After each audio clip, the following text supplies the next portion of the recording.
हरे कृष्ण प्रभु जी, धन्यवाद प्रणाम प्रभु जी, आवाज ही नहीं आ रही।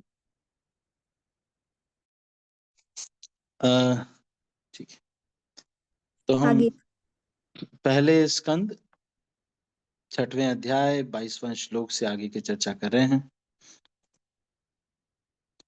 सकृद्यतर्शितं रूपम एतत् कामाय ते नघ मत्कामः शनकैः साधु सर्वान् मुंचति हृच्छयान्।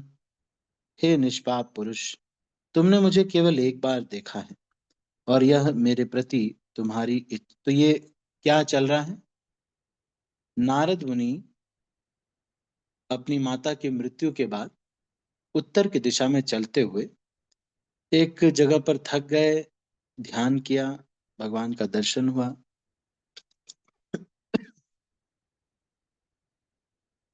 उसके बाद भगवान लुप्त हो गए तो नारद मुनि खोजने लगे तो भगवान फिर ये शब्द बोल रहे हैं, हे निष्पाप पुरुष, तुमने मुझे केवल एक बार देखा है और यह मेरे प्रति तुम्हारी इच्छा को उत्कट बनाने हेतु है, क्योंकि तुम जितना ही अधिक मेरे लिए लालायित होगे उतना ही तुम समस्त भौतिक इच्छाओं से मुक्त हो सकोगे।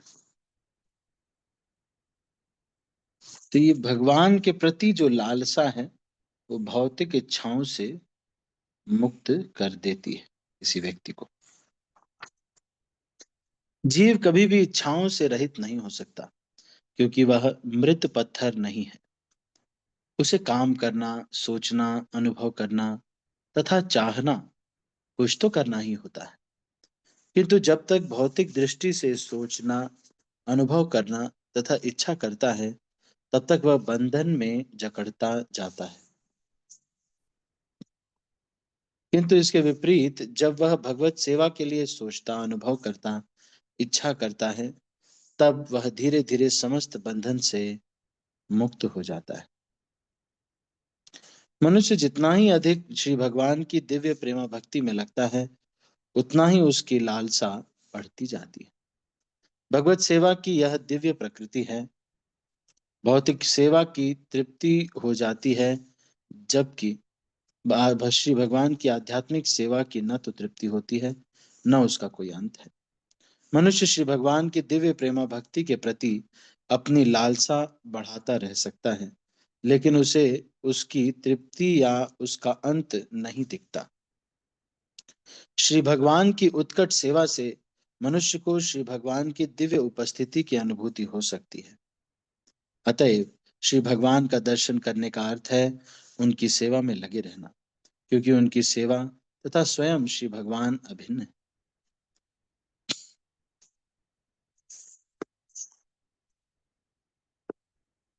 निष्ठावान भक्त को श्री भगवान की नैष्ठिक सेवा करते रहना चाहिए। श्री भगवान उचित दिशा निर्देश करेंगे कि कहाँ तथा कैसे भगवत सेवा की जाए। श्री नारद मुनि में कोई भौतिक इच्छा न थी, लेकिन श्री भगवान के प्रति उत्कट इच्छा को बढ़ाने के हेतु ही श्री भगवान ने ऐसी सलाह दी।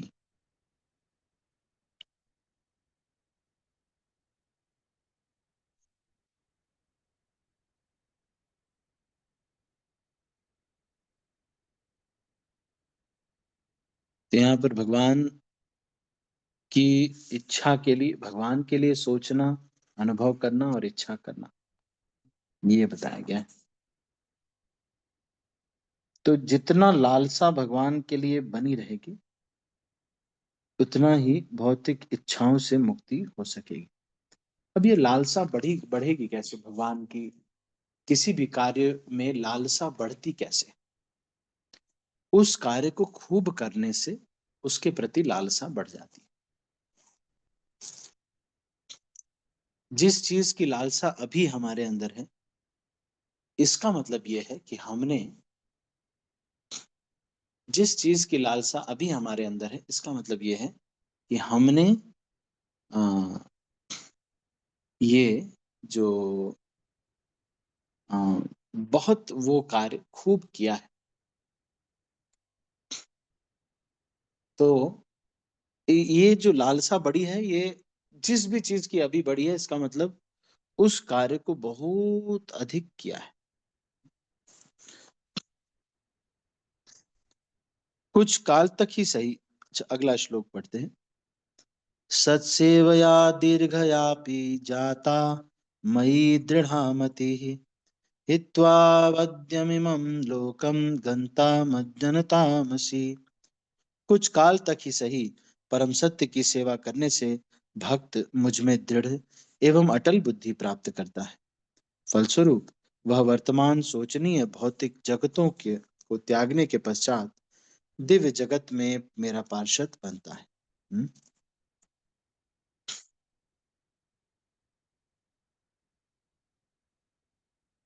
तो ये भगवान का पार्षद बनने के लिए क्या करना होता है? ये कुछ काल जब परम सत्य की सेवा करने से भक्त दृढ़ और अटल बुद्धि प्राप्त करता है। फिर तात्पर्य, परम सत्य की सेवा करने का अर्थ है प्रामाणिक आध्यात्मिक गुरु के मार्गदर्शन में परम भगवान की सेवा करना। तो आप देख रहे हैं, ये गुरु के मार्गदर्शन में सेवा करना है, जो श्री भगवान तथा नव जिज्ञासु भक्त के बीच एक पारदर्शी माध्यस्थ का काम करते हैं। नव जिज्ञासु भक्त में अपनी वर्तमान अपूर्ण भौतिक इंद्रियों के बल पर परम भगवान तक पहुंचने की शक्ति नहीं होती। अतएव आध्यात्मिक गुरु के निर्देशन में उसे श्री भगवान की दिव्य सेवा का प्रशिक्षण दिया जाता है। इस प्रकार के प्रशिक्षण से भले ही वह कुछ दिनों का ही क्यों न हो, नव जिज्ञासु भक्त को ऐसी दिव्य सेवा की बुद्धि प्राप्त हो जाती है जिससे वह अंततः भौतिक लोक में निरंतर निवास करने से मुक्त हो जाता है।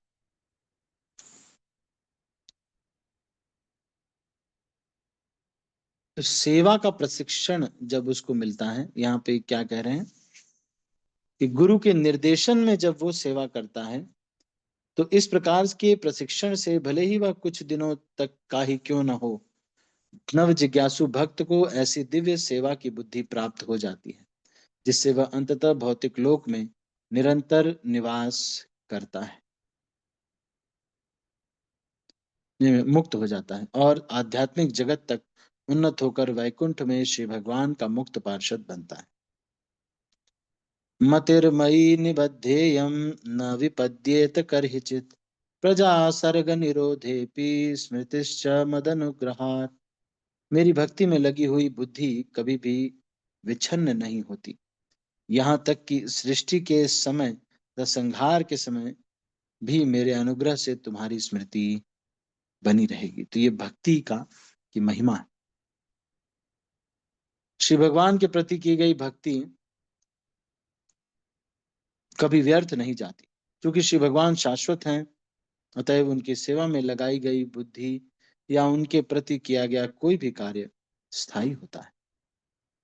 श्रीमद् भगवद गीता में कहा गया है कि श्री भगवान के प्रति की गई ऐसी दिव्य सेवा जन्म जन्मांतर तक संचित होती जाती है, और जब भक्त पूर्ण रूप से परिपक्व हो जाता है तो अपनी सारी संचित सेवा द्वारा वह श्री भगवान के सानिध्य में जाने के योग्य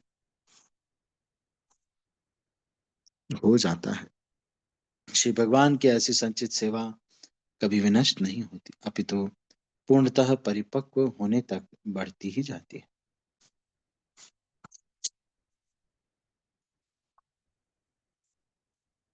तब शब्द से व्यक्त तथा नेत्रों से अदृश्य उन नितांत आश्चर्यमय परम पुरुष ने बोलना बंद कर दिया। मैंने कृतज्ञता का अनुभव करते हुए शीश झुकाकर उन्हें प्रणाम किया। तो भगवान को नारद मुनि ने प्रणाम किया।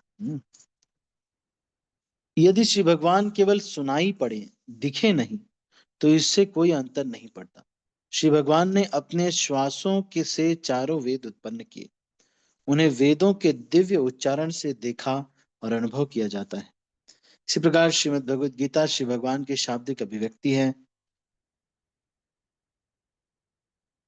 और इनमें तथा इनके स्वरूप में कोई अंतर नहीं है। निष्कर्ष यह है कि श्री भगवान को दिव्य ध्वनि के निरंतर उच्चारण द्वारा देखा और सुना जा सकता है। तो ये शब्द प्रमाण से भगवान को अनुभव किया जाता है। इस प्रकार भौतिक जगत की समस्त औपचारिकताओं की उपेक्षा करते हुए मैं बारंबार श्री भगवान के पवित्र नाम तथा यश का कीर्तन करने लगा। श्री भगवान की दिव्य लीलाओं का ऐसा कीर्तन एवं स्मरण कल्याणकारी होता है। इस प्रकार मैं पूर्ण रूप से संतुष्ट, विनम्र तथा ईर्ष्या द्वेष रहित होकर संपूर्ण पृथ्वी पर विचरण करने लगा।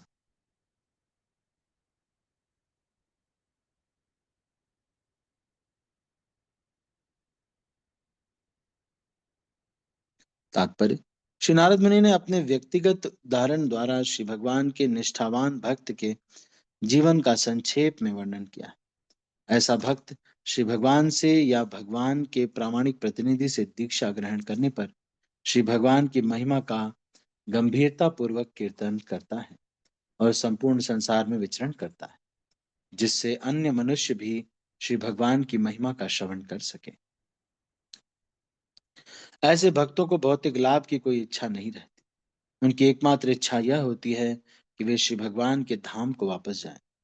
यथा समय भौतिक शरीर को त्यागने पर उन्हें यह अवसर प्राप्त होता है। भगवत धाम को प्राप्त होना उनके जीवन का परम लक्ष्य रहता है। अतः वे न तो किसी से ईर्ष्या करते हैं, न ही भगवत धाम जाने हेतु सुयोग्य होने का उन्हें अभिमान होता है।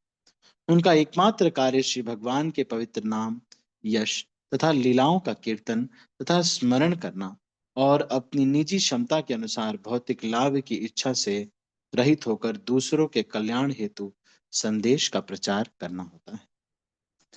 तो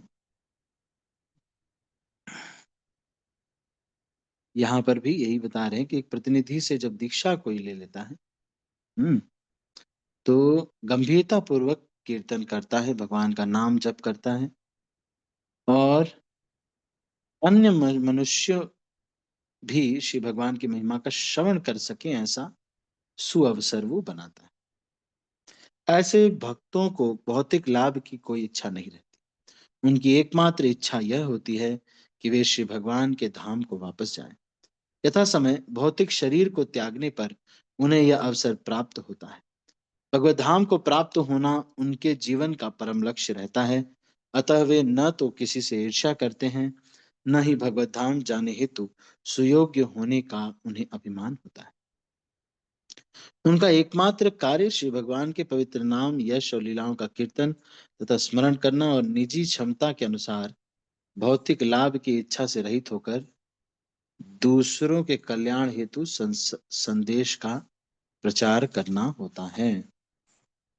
तो अपनी क्षमता के अनुसार हर एक व्यक्ति को दूसरों के कल्याण के लिए कार्य करना चाहिए। और इस प्रकार हे ब्राह्मण व्यास देव, अच्छा अगला श्लोक पढ़ रहे 27वां। एवं कृष्णमतेर्ब्रह्मन् आसक्तस्यामलात्मनः कालः प्रादुर्भूतकाले तडित्सौदामनि यथा। और इस प्रकार हे ब्राह्मण व्यासदेव, मैंने भगवान श्री कृष्ण के चिंतन में पूर्णतया निमग्न रहते हुए तथा किसी प्रकार की आसक्ति न रहने से समस्त भौतिक कलुष से पूर्ण रूप से मुक्त हो जाने पर यथा समय मृत्यु पाई। जिस प्रकार बिजली गिरना तथा प्रकाश कौंधना एक साथ होते हैं। भगवान श्री कृष्ण के विचारों में पूर्ण रूप से निमग्न होने का अर्थ है भौतिक कल्मश या लालसाओं से छुटकारा। जिस प्रकार किसी धनी व्यक्ति को छोटी छोटी चीजों की चिंता नहीं रहती, उसी प्रकार से श्री भगवान श्री कृष्ण का भक्त भी शाश्वत जीवन, ज्ञान तथा आनंद से युक्त श्री भगवान के धाम जाने के प्रति आश्वस्त रहने के कारण तुच्छ भौतिक वस्तुओं की लालसा नहीं करता, क्योंकि ये सब वास्तविकता की कठपुतलियां या छाया मात्र होती हैं और उनका कोई स्थायी महत्व नहीं होता। आध्यात्मिक दृष्टि से सुसंपन्न व्यक्तियों का यही लक्षण होता है और उपयुक्त समय पर जब शुद्ध भक्त पूर्ण रूप से तैयार रहता है तो एकाएक शरीर का परिवर्तन होता है, जिसे सामान्य रूप से मृत्यु कहा जाता है। शुद्ध भक्त के लिए ऐसा परिवर्तन ठीक उसी प्रकार होता है जैसे बिजली और उसकी चमक एक साथ घटित होती है। कहने का अर्थ यह है कि परम की इच्छा से भक्त एक साथ ही भौतिक शरीर बदलता है और आध्यात्मिक शरीर प्राप्त करता है। यहाँ तक कि मृत्यु के पूर्व भी शुद्ध भक्त को कोई भौतिक आसक्ति नहीं रहती, क्योंकि उसका शरीर उसी प्रकार आध्यात्मिक बन जाता है जिस प्रकार अग्नि के संपर्क में रहने से लोहा लाल हो जाता है। श्री भगवान के पार्षद के लिए उपयुक्त दिव्य शरीर पाकर मैंने 5 भौतिक तत्वों से बने शरीर को त्याग दिया और इस प्रकार कर्म के सभी अर्जित सकाम फल समाप्त हो गए।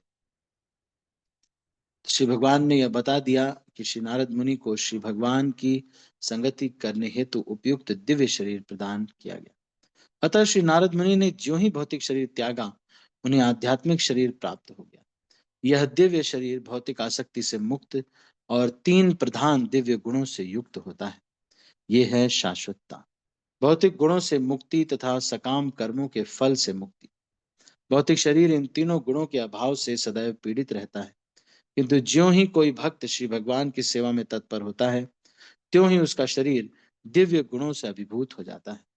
यह लोहे पर पारसमणि की तरह चुंबकीय प्रभाव डालता है। दिव्य भक्तिमय सेवा का प्रभाव भी उसी प्रकार होता है। इसीलिए शरीर परिवर्तन का अर्थ है शुद्ध भक्त पर भौतिक प्रकृति के तीनों गुणों की प्रतिक्रिया की समाप्ति। शास्त्रों में ऐसे अनेक उदाहरण मिलते हैं। ध्रुव महाराज, प्रहलाद महाराज तथा अनेकानेक भक्त इसी शरीर से श्री भगवान का साक्षात्कार कर सके। इसका अर्थ यह हुआ कि भक्त के शरीर का गुण भौतिक से दिव्य में बदल जाता है। प्रामाणिक शास्त्रों के आधार पर प्राधिकृत गोस्वामियों का यही अभिमत है। ब्रह्म संहिता में कहा गया है, इंद्रगोप कीट से लेकर स्वर्ग के महान राजा इंद्र तक सभी जीव कर्म के नियम के अधीन है और उन्हें अपने अपने कर्मों के फल को भोगना पड़ता है। ब्रह्म संहिता 5:54 केवल भक्त ही सर्वोपरि सत्ता पुरुषोत्तम भगवान की अहेतुकी कृपा से इन कर्म फलों से मुक्त है। कल्प के अंत में जब भगवान श्री नारायण प्रलय के जल में लेट गए, तब ब्रह्मा समस्त सृष्टिकारी तत्वों सहित अनेक उनके अंदर प्रवेश करने लगे और उनके श्वास से मैं भी अंदर चला गया। नारद मुनि ब्रह्मा के पुत्र के रूप में उसी प्रकार विख्यात हैं, इस प्रकार भगवान कृष्ण वसुदेव के पुत्र के रूप श्री भगवान तथा नारद मुनि जैसे उनके मुक्त भक्तगण इस संसार में एक ही विधि से प्रकट होते हैं। जैसा कि श्रीमद् भगवद गीता में कहा गया है, श्री भगवान का जन्म तथा उनके कार्यकलाप सभी दिव्य होते हैं। अतः प्रामाणिक अभिमत के अनुसार ब्रह्मा के पुत्र के रूप में नारद मुनि का जन्म भी दिव्य लीला है। उनका प्राकट्य तथा तिरोधान व्यवहारिक रूप से श्री भगवान के समस्त स्तरीय है। अतः श्री भगवान तथा उनके भक्त दिव्य व्यक्ति के रूप में एक साथ एकमेव तथा भिन्न है। वे दिव्यता की समान कोटि से संबंधित है। 4:30 अच्छा, कई सौर वर्षों के पश्चात जब श्री भगवान की इच्छा से ब्रह्मा पुनः सृष्टि करने हेतु जागे, तब मरीचि, अंगिरा, अत्रि इत्यादि सभी श्री भगवान के दिव्य शरीर से प्रकट हुए और उन्हीं के साथ साथ मैं भी प्रकट हुआ। भगवान के जीवन के एक दिन की अवधि कई सौर वर्षों की होती है। इसका उल्लेख श्रीमद् भगवद गीता में किया गया। इतनी ही अवधि तक ब्रह्मा अपने जनक गर्भोदयशायी विष्णु के शरीर के अंदर योग निद्रा में शयन करते। तो इस निद्रा के अंत में जब भगवान की इच्छा से ब्रह्मा के माध्यम द्वारा पुनः सृष्टि की जाती है, तब सभी ऋषि पुनः दिव्य शरीर के विभिन्न अंगों से प्रकट होते हैं और श्री नारद मुनि भी इसी प्रकार प्रकट होते हैं। इसका अर्थ यह हुआ कि श्री नारद मुनि उसी दिव्य शरीर में प्रकट होते हैं जिस प्रकार मनुष्य निद्रा के अंत में उसी शरीर में जगता है। श्री नारद मुनि सर्वशक्तिमान की दिव्य तथा दिव्य भौतिक सृष्टियों के सभी भागों में जाने हेतु मुक्त हैं। वे अपने दिव्य शरीर में ही प्रकट तथा अंतर्धान होते रहते हैं। यह शरीर बद्ध जीवों के शरीर से भिन्न है, क्योंकि इस शरीर तथा आत्मा में कोई भेद नहीं। तब से सर्वशक्तिमान श्री विष्णु की कृपा से मैं दिव्य जगत में तथा भौतिक जगत के तीनों लोकों में निर्विघ्नता पूर्वक सर्वत्र विचरण करता हूँ। ऐसा इसलिए है क्योंकि मैं श्री भगवान की अविच्छिन्न भक्तिमय सेवा में स्थिर हो। जैसा कि श्रीमद् भगवत गीता में कहा गया है, भौतिक प्रक्षेत्र के 3 लोक हैं, ऊर्ध्वलोक, मध्यलोक तथा अधोलोक। ऊर्ध्व लोकों के परे अर्थात ब्रह्मलोक के ऊपर ब्रह्मांड के भौतिक आवरण होते हैं और इसके भी ऊपर चिन्मय आकाश होता है, जिसका विस्तार असीम है और जिसमें अपने नित्य मुक्त पार्षदों सहित श्री भगवान असंख्य स्वतः प्रकाशित वैकुंठ लोकों में निवास करते हैं। श्री नारद मुनि भौतिक एवं दिव्य प्रक्षेत्रों में समस्त स्थित इन सभी लोकों में उसी प्रकार निर्विघ्नता पूर्वक प्रवेश करते हैं जिस प्रकार श्री भगवान अपनी सृष्टि के किसी भी भाग में जाने हेतु स्वतंत्र है। भौतिक जगत में सभी जीव भौतिक प्रकृति के 3 गुणों सत्व रज तमो गुण से प्रभावित होते हैं, लेकिन श्री नारद मुनि इन समस्त भौतिक गुणों से परे हैं। अतएव वे कहीं भी अबाध रूप से विचरण कर सकते हैं। वे मुक्त अंतरिक्ष यात्री हैं। भगवान श्री विष्णु की अहेतु की कृपा अद्वितीय होती है और ऐसी कृपा केवल श्री भगवान के अनुग्रहवश भक्तों द्वारा अनुभव की जाती है। अतएव भक्तों का कभी भी पतन नहीं होता, लेकिन भौतिकतावादियों अर्थात सकाम कर्मियों तथा ज्ञानियों का अपने अपने गुणों से बाध्य होकर पतन अवश्य होता है। जैसा कि कहा जा चुका है, ऋषिगण श्री नारद मुनि की तरह आध्यात्मिक जगत में प्रवेश नहीं कर सकते। इस तथ्य का उद्घाटन नरसिंह पुराण में किया गया है।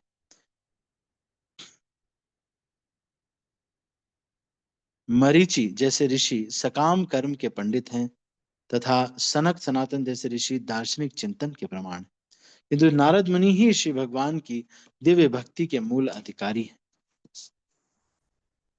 तो आप देख रहे हैं यहाँ पे ये बता रहे हैं कि नारद मुनि एक अलग ऋषि, जो मरीचि इत्यादि हैं, ये लोग भी भगवान के लोक नहीं जा सकते।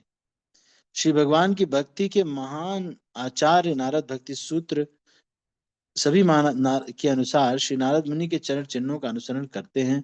अतएव श्री भगवान के सारे भक्त श्री भगवान के राज्य वैकुंठ में बिना किसी झिझक के प्रवेश करने के पात्र होते। तो नारद मुनि कोई सामान्य व्यक्ति नहीं। अगर कोई ये दिखाता है कि नारद मुनि है, ये तो चुगली लगाते हैं, ये है वो है, तो ये नहीं है।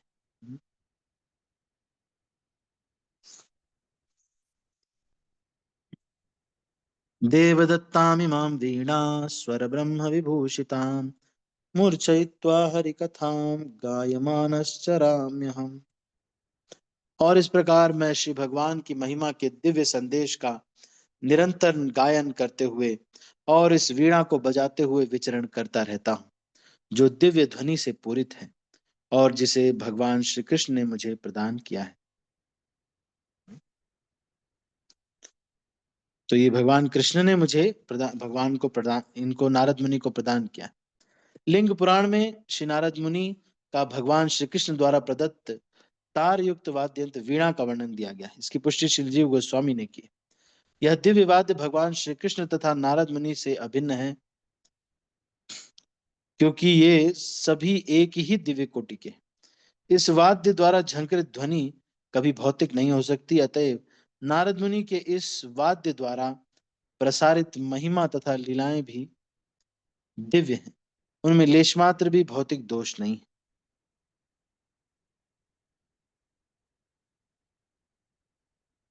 अब इसमें प्रभुपाद जो है म्यूजिक के बारे में बता रहे हैं। यहाँ पर क्या कह रहे हैं, ये जो सितार जो जो नारद मुनि वीणा लेके घूमते हैं, 7 स्वर श री गा म प ध तथा नी, निषाद षडज ऋषभ गांधार मध्यम पंचम दैवत निषाद भी दिव्य हैं और विशेष रूप से दिव्य गीतों के निमित्त हैं। श्री भगवान के शुद्ध भक्त के रूप में श्री नारद मुनि श्री भगवान द्वारा प्रदत्त इस वीणा के उपहार के लिए सदैव अपने कर्तव्य का निर्वाह करते रहते हैं। इसलिए वे निरंतर उनके दिव्य यश का गान करते रहते हैं और इस प्रकार अपने उच्च पद पर अच्युत है। भौतिक जगत के स्वरूप सिद्ध व्यक्ति को भी श्री नारद मुनि के पद चिन्हों का अनुसरण करते हुए सप्त स्वरों अर्थात श री गा मा इत्यादि का प्रयोग श्री भगवान की सेवा में उनकी महिमा के निरंतर गायन द्वारा करना चाहिए। जैसा कि श्रीमद् भगवत गीता 9:14 में पुष्टि हुई है, श्री नारद मुनि के पद चिन्हों का अनुसरण करते हुए श्री भगवान की दिव्य महिमाओं का कीर्तन करने के अतिरिक्त महात्माओं का कोई अन्य कर्तव्य नहीं है।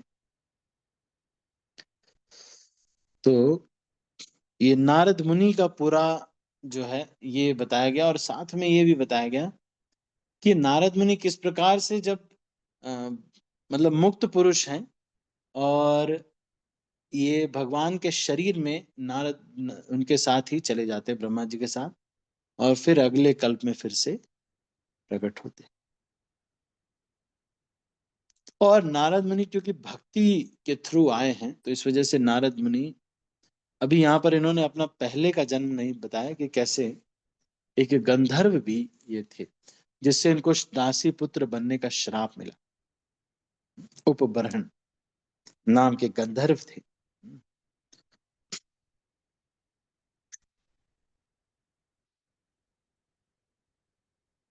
तो यहाँ पर ये कह रहे हैं कि स्वरूप सिद्ध व्यक्ति को नारद मुनि के पच्चिनों का अनुसरण करते हुए सारे गामा पधनिसा ये जो है ये का प्रयोग श्री भगवान की सेवा में उनका महिमा।